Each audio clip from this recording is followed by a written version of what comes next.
Asia Tenggara hanya muncul selepas Perang Dunia Kedua kerana wujudnya proses persepadanan yang jelas ketika itu.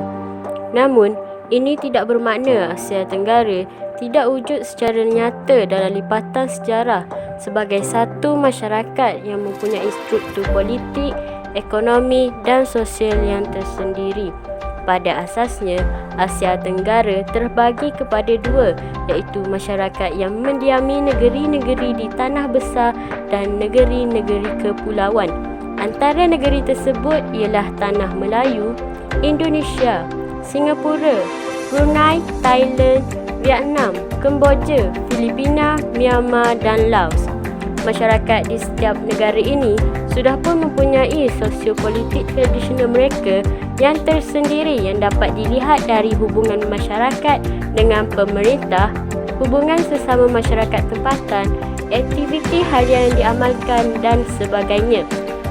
Namun, berlaku perubahan yang membawa kepada perkembangan sosiopolitik di negara-negara Asia Tenggara dari abad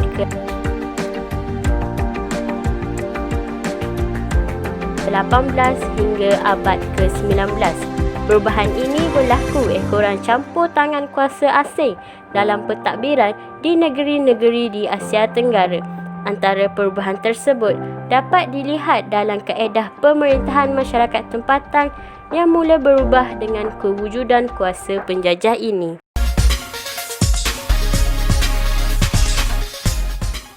Vietnam.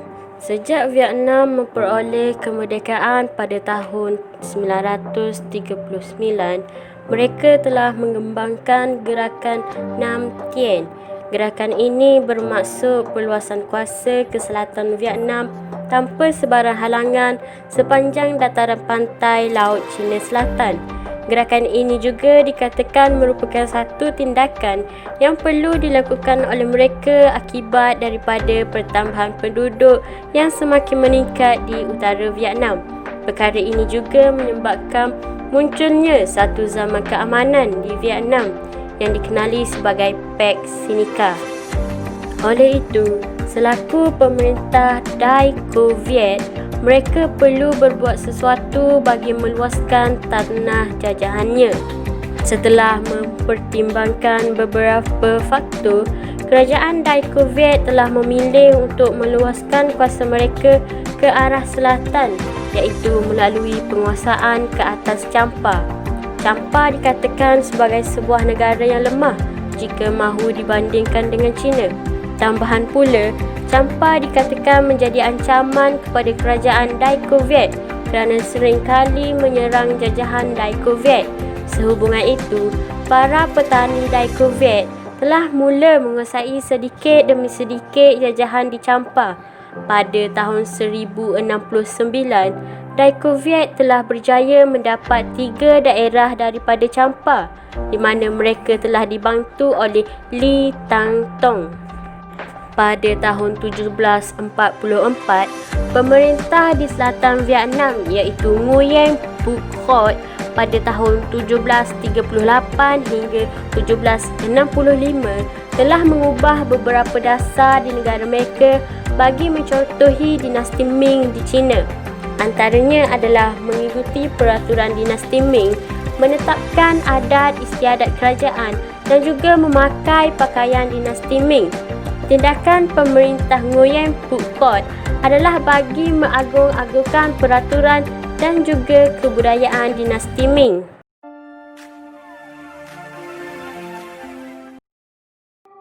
Kampuchea. Kegemilangan Kampuchea dapat dilihat pada abad ke-5 hingga abad ke-8, iaitu semasa keberadaan Empayar Angkor dan Funan.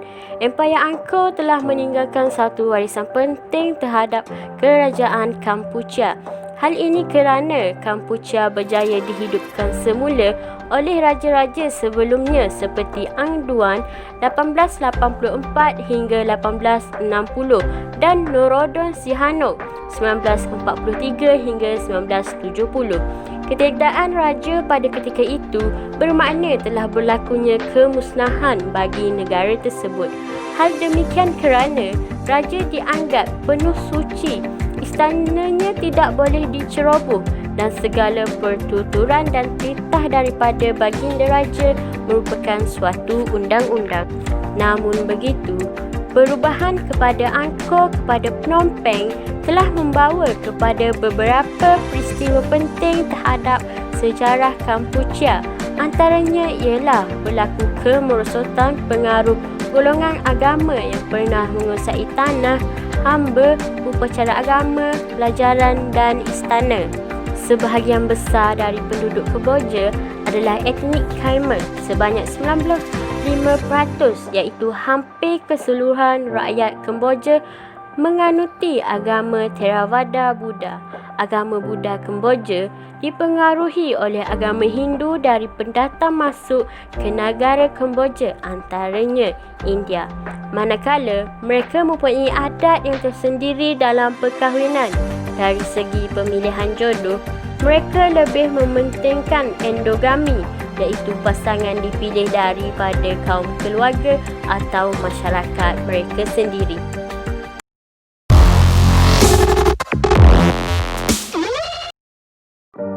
Laos mempunyai struktur pentadbiran dan politik yang tersendiri.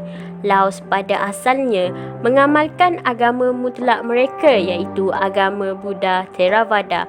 Institusi beraja dipengaruhi oleh agama Hindu-Buddha, yang mana semua raja yang beragama Buddha di Asia Tenggara pada zaman tradisional menuntut dirinya sebagai seorang Dharma Raja atau Kamaraja dengan memaparkan kuasa moral mereka melalui kegiatan keagamaan seperti membina pagoda, wat atau kuil, memberi dana dan memberi perlindungan diraja kepada institusi agama melalui kekuatan tentera yang juga diamalkan oleh negara Laos. Laos mempunyai pusat politik yang digelar Muong. Muong berada di lembah-lembah sungai dan mempunyai ketua yang berkuasa di bahagian pusat atau wilayah. Muong dibahagikan kepada tengah, barat laut, selatan dan timur laut. Sering berlaku persaingan seperti Luang Prabang dan Vientiane yang berkaitan jawatan Raja Muda dan Raja masing-masing. Namun, pada abad ke-18, berlaku perubahan ke atas Laos setelah kehadiran Perancis. Antaranya, sistem perundangan dan taraf pentadbir Khiong dan Muong diselaraskan. Pada masa itu, pemimpin-pemimpin Muong diberi kuasa untuk menjalankan pentadbiran tempatan. Sekolah undang-undang dan pentadbiran telah ditubuhkan di Vientiane. Laos telah mencapai banyak kemajuan dan pembaharuan hasil daripada penjajahan Perancis.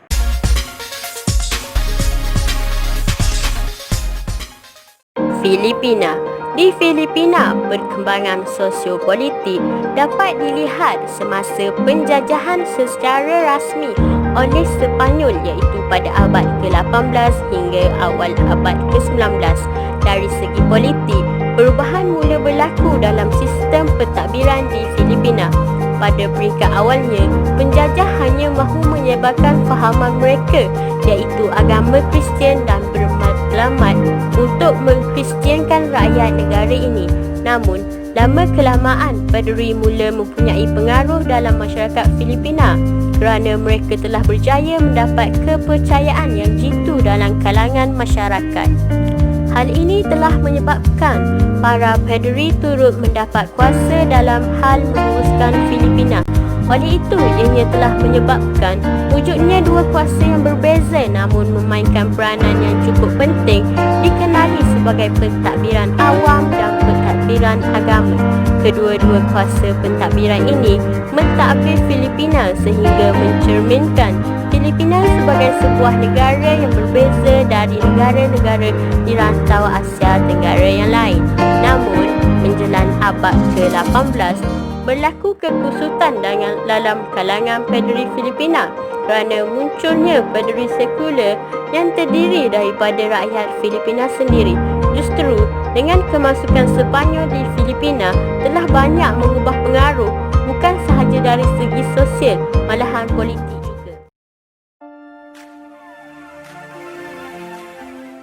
Negara Burma telah dijajah oleh kuasa British dikatakan bermula pada abad 18 iaitu pada tahun 1885.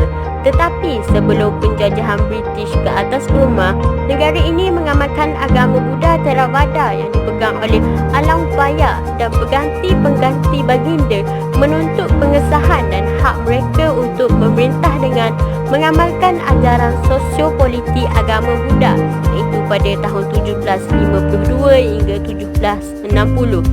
Setelah kedatangan pihak British, mereka telah menyebarkan agama Kristian terhadap masyarakat di Burma kerana mereka menganggap hal yang demikian merupakan tanggungjawab yang suci dan menyebarkan tamadun mereka iaitu beban orang putih atau white man burden kerana menganggap penduduk di kawasan tersebut belum bertamadun. Di samping itu, melalui pemerintahan juga, bangsa Kombang ialah bangsa tempatan yang terakhir sebelum Burma dikuasai sepenuhnya oleh Inggeris pada tahun 1886. Aspek-aspek penting boleh dikaitkan dengan bangsa Kombang, termasuklah beberapa perbaharuan dalam pentadbiran yang dijalankan semasa pemerintahan Boda Bayau iaitu pada tahun 1782 hingga 1819 dan Ting Aung pada 1967.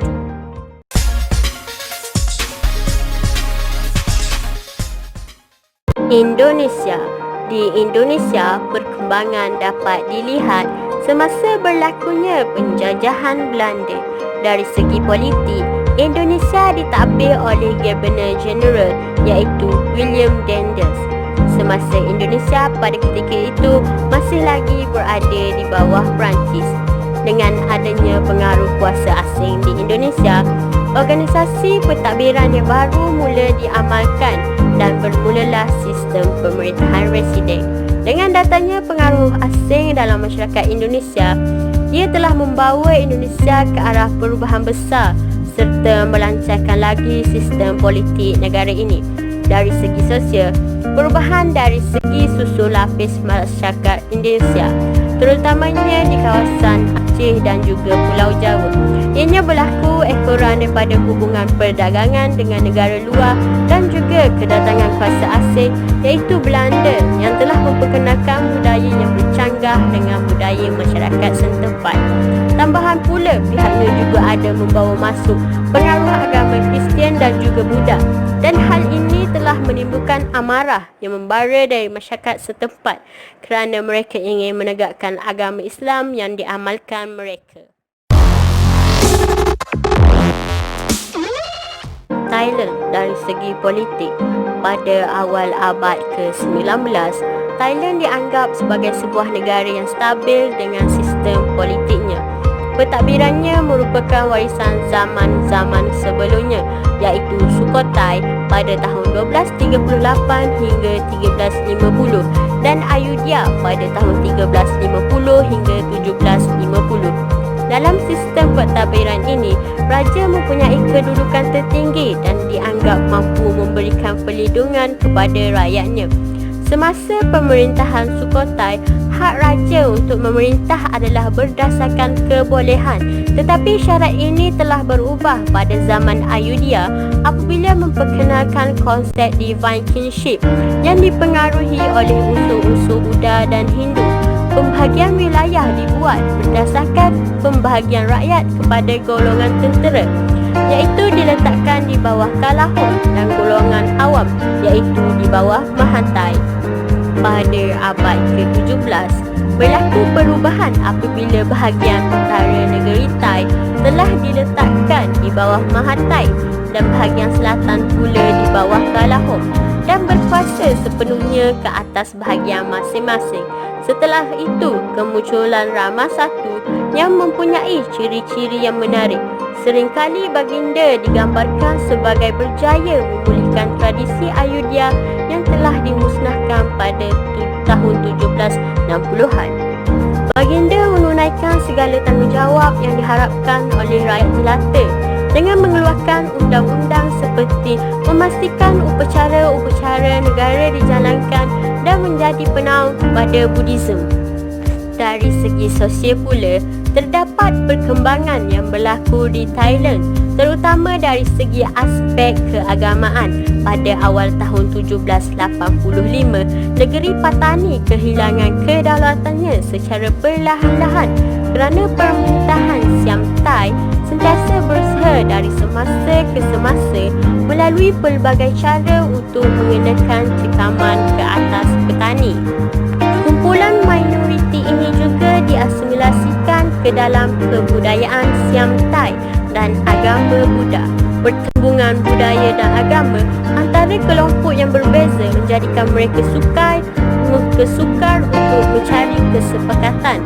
Pada awalnya, masyarakat Patani mempercayai bahasa gaib yang diamalkan sejak dulu kala lagi, iaitu kepercayaan dinamisme, animisme dan kepercayaan agama Hindu-Buddha yang berkembang kemudiannya. Pada akhir abad ke-18, selatan Thailand mula menganuti agama Islam dan menjadi pusat penyebaran agama Islam yang terkenal dan terbesar di Asia Tenggara. Ia juga merupakan antara kawasan pertumbuhan institusi pendidikan Islam terawal di gugusan Kepulauan Melayu. Setelah Raja Payatunakpa menganut agama Islam, maka keluarga dan pemerintahnya di istana juga turut menganut agama Islam. Nama Raja Payatunakpa ditukarkan menjadi nama Sultan Ismail Shah Zilullah fil Alam setelah menganut agama Islam dan turut menukarkan nama ketiga-tiga anak baginda kepada nama Islam. Nama negeri Patani juga telah diberikan gelaran Patani Darussalam.